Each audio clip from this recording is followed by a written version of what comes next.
Tough day today, obviously. Tip your hat to Stanford. They were ready to play. They hit everything.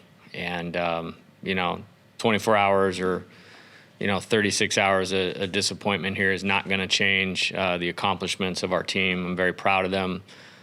First outright conference championship team at the University of Arizona in 29 years.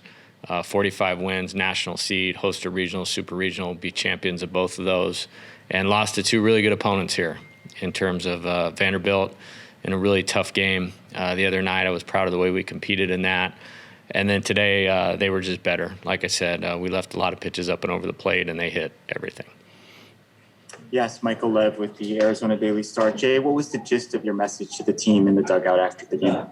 Yeah, we're going to wrap up here when we get back to the hotel to do that justice. The NCAA wants you to move along out of respect for the teams coming in, so there wasn't really enough time to do that and adequately do that. So we'll go back to the hotel and talk about some things. And I'll keep most of that between us, but it's just I'm really proud of them. I really believed we could be here. I believed we could be a championship team, and we were. And again, it's one thing to think you have that, talk about doing it, say you're going to do it, and actually go out and do it. And I'm really proud of these guys.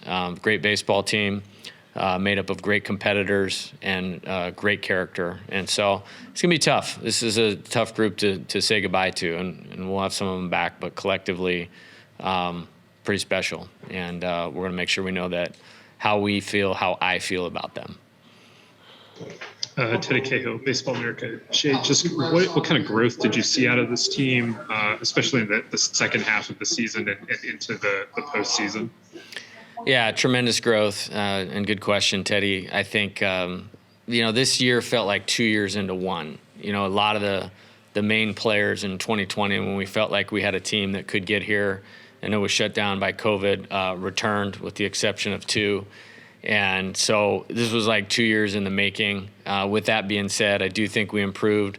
I think they handled the whole COVID thing extremely well. We had a really productive, or as productive as you could have, summer, productive fall. Lost two of the three first games of the season, made some adjustments, and really got better as the year went on. To only lose, I think, 2 series the entire year in the conference that we play and the schedule that we play is a great accomplishment.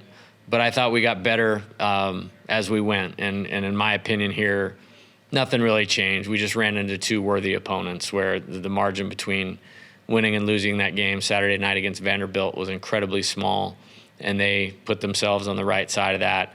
And then today we just got beat by a good team. And, but I thought we grew. I thought some guys really made some steps forward. I think some guys played their ways into professional opportunities. Guys played their way into, being elite college players, and all in all, just a great team. So very proud of them. And yeah. Jay, you mentioned that a lot of pitches were kept up. Was that what you were seeing from Garrett? Was he just not able to keep the ball down? Yeah, I think they had a really good plan against him.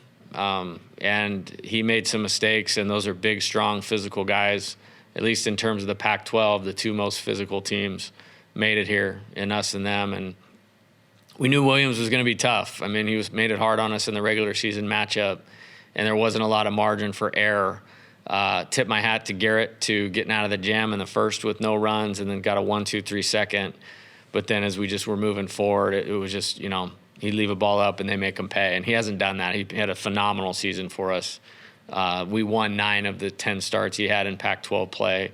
All he does is win, at least that's what it feels like. So today was kind of an anomaly. And I'll tip my hat to Stanford. Those guys got some grown man swings off on mistake pitches. Sean Fagan, the Daily Wildcat. Coach, even with the tough loss, was there anything that you saw from the game that you liked from your players and what they were doing?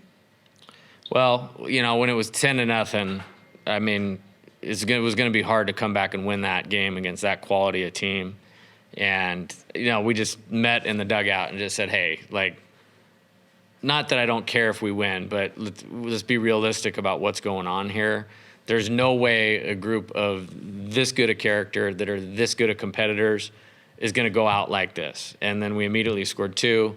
and then scored 3, and it was 10-5. And so now you're thinking with our offense, the daytime, if we can get some zeros up, we might have a chance to claw back in it. So I was really proud of them for that.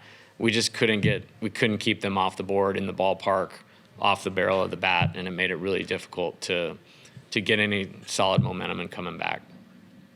What is it that you as a team were either saying, or what did you guys do when you got together after you were down 10-0? Just keep going. You can never count our offense out. We've been there plenty of times in the season. Just get it to the next guy. Just go up there and have a competitive AB. And, we trust one another. So, that's what we did. We continue to do it throughout the game.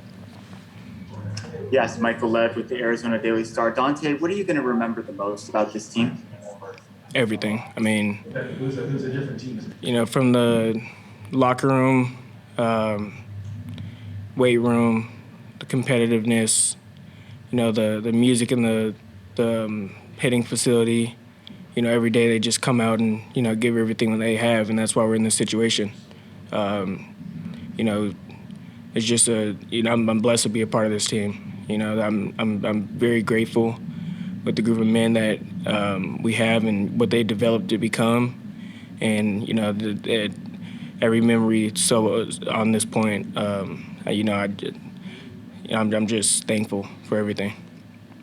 Donta, you've been one of the leaders on this team the last couple of years, but there's been a lot of freshmen that have stepped up. Do you think you're leaving the program in capable hands with a bright future? We got 30 leaders on this team. I don't see myself as just the individual guy on this team. There's 30 other guys in that locker room that's bleeding right now, and they bring different characteristics to the team. Every one of them are leaders in my eyes. I think whoever wants to run the program, whatever you guys want to call it, there's going to be a ton of guys that's going to step up to the plate and do what they can do to carry the team, to keep pushing the team, and just keep the train going.